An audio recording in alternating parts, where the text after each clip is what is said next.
और पूरी दुनिया से हजारों पेंटर्स ने अपनी अपनी पेंटिंग भेजी उस कॉन्टेस्ट में पार्टिसिपेट करने के लिए। उन हजारों पेंटिंग्स में से जो इस कॉन्टेस्ट के जजेस थे उन्होंने फाइनली 100 पेंटिंग्स को शॉर्टलिस्ट किया और उन 100 पेंटिंग्स की एक एग्जीबिशन लगाई। उस एग्जीबिशन में इन सारे पेंटर्स को तो इनवाइट किया ही किया, साथ ही साथ मीडिया वाले भी बैठे हुए थे और मीडिया वालों के साथ हजारों लोगों की भीड़ भी जमा थी। क्योंकि प्राइज अमाउंट इतना बड़ा था तो सबका इंटरेस्ट था ये जानने में कि कौन जीतेगा, कि वो पेंटिंग कैसी होगी और कौन वो पेंटर होगा जिसको इतना बड़ा अमाउंट मिलेगा। फाइनली वो दिन आ ही गया। वहां पर सारी ही पेंटिंग्स देखने लायक थी और एक से बढ़कर एक थी। उसमें से कुछ पेंटिंग्स थी जहां पर सबसे ज्यादा भीड़ थी। जैसे एक पेंटिंग थी जहां पर एक बिल्कुल साफ पानी की नदी बह रही थी जिसके पीछे कुछ पहाड़ थे, उसके ऊपर बर्फ जमी हुई थी और पीछे से सनराइज हो रहा था। एक और पेंटिंग थी जहां पर पेंटर ने पीस को डिपिक्ट किया था फुल मून नाइट के थ्रू, यानी कि एक बिल्कुल पीसफुल लेक थी जिसका पानी बिल्कुल स्टिल था, इतना स्टिल कि उसके अंदर आप रिफ्लेक्शन देख सकते थे आसपास में जो भी कुछ था उसका, बिल्कुल एक मिरर की तरह। और बिल्कुल डार्क आसमान में कुछ तारे चमक रहे थे और एक चांद चमक रहा था।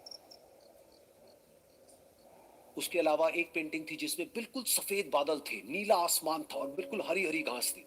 यानी कि सारी ही पेंटिंग्स ऐसी जिसको देख करके ही मन शांत हो जाए। तो कॉन्टेस्ट बहुत ही टफ था क्योंकि सारी पेंटिंग्स एक से बढ़कर एक थी। तो जजेस के लिए शॉर्टलिस्ट करना कि कौन सी पेंटिंग बेस्ट है, that was very very difficult. लेकिन वो मोमेंट आ ही गया जब जजेस ने अपना माइंड मेकअप कर लिया और एक पेंटिंग को इन सारी पेंटिंग्स में से सिलेक्ट कर लिया और उस पेंटिंग को एक बड़े से कर्टेन के पीछे रख दिया। सामने वो सारे पेंटर्स बैठे हुए थे, मीडिया वाले थे और हजारों लोगों की भीड़ थी। सबकी क्यूरियोसिटी बढ़ती चली जा रही थी क्योंकि अमाउंट बहुत बड़ा था। लेकिन जैसे ही वो पर्दा हटा और सामने से सबने उस पेंटिंग को देखा तो सब हैरान रह गए। सब एक दूसरे की शक्ल देखने लगे। किसी को कुछ समझ नहीं आ रहा था कि एक्चुअल में हो क्या रहा है, क्योंकि वो पेंटिंग जो वहां पर दिख रही थी वो दूर दूर तक शांति को डिपिक्ट नहीं कर रही थी। तो सबको लगा कि शायद उस आर्ट गैलरी से कोई गलती हुई है या जजेस से कोई गलती हुई है और किसी गलत पेंटिंग को वहां पे रख दिया है। तो कुछ पेंटर्स एक साथ गए, जाकर के उस आर्ट गैलरी के ओनर से मिले और जाकर के उससे पूछा कि क्या ये कोई गलती है, गलती से कहीं कोई गलत पेंटिंग तो आपने वहां पे नहीं रख दी है। तो आर्ट गैलरी वाला थोड़ा सा मुस्कुराया और बोला नहीं, ये पेंटिंग बिल्कुल ठीक है, जजेस ने इसी पेंटिंग को सिलेक्ट किया है और यही पेंटिंग आज की विनर है। सारे पेंटर्स ये जवाब सुन करके गुस्से से भर गए और सबने मिल करके रिवोल्ट कर दिया। और ये देख करके सारे मीडिया वाले अपनी अपनी जगह से खड़े हुए और भागते हुए गए उस आर्ट गैलरी के ओनर के पास में और अपने अपने माइक उनके मुंह के आगे कर दिए। तो अगेन वो आर्ट गैलरी का जो ओनर था वो हल्का सा मुस्कुराया और उसने कहा कि मुझे कुछ बोलने से पहले एक बार इस पेंटिंग को आप लोग ध्यान से देखिए, थोड़ा पास से देखिए, शायद आपको कुछ ऐसा नजर आए जो दूर से नजर नहीं आ रहा है। क्योंकि आप सबने एक चीज तो देख ली कि इस पेंटिंग में आंधी है, तूफान है, चारों तरफ सब कुछ तहस नहस हो रहा है, आसमान में बिजली कड़क रही है, काले बादल है, ये सब तो आपने देख लिया।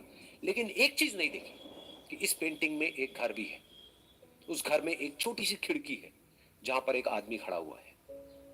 ध्यान से जा करके देखिए, वो जो आदमी खड़ा हुआ है और बाहर देख रहा है उस घर से, उसके चेहरे पर कोई डर नहीं है बल्कि एक हल्की सी मुस्कान है, एक ठहराव है, एक सुकून है।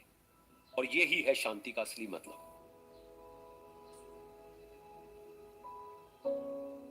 यानी कि शांति का मतलब ये नहीं है कि हमारे बाहर सब कुछ शांत है और फिर हम शांत हैं, क्योंकि वो टेम्पररी है।